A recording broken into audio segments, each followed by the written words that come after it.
একটা নিউজ দেখে গায়ের লোম দাঁড়িয়ে গিয়েছে।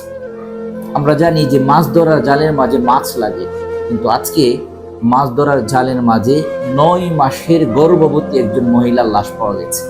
কল্পনা করা যায়, যেই মা মারা গিয়েছে, সেই মা তার এই ছোট্ট সন্তানকে নিয়ে কত স্বপ্ন ছিল। যে বাবা তার স্ত্রী সন্তান হারিয়েছে, সে তার স্ত্রী সন্তানকে নিয়ে কত স্বপ্ন ছিল, কল্পনা করা যায়। স্বাধীনতার 52 বছরে কয়েকবার বাঁধ নির্মাণ করার জন্য প্রকল্প পাশ হয়েছে, কিন্তু একটা বাঁধও নির্মাণ করা হয়নি। বাঁধ নির্মাণ করার কথা বলে তারা বাংলাদেশের টাকাগুলো মেরে দিয়েছে। যারা এই টাকাগুলো মেরে দিয়েছে, আপনি কি ভাবেন শুধুমাত্র তারা এই টাকা মারার অভিশাপে তারা ভুগবে?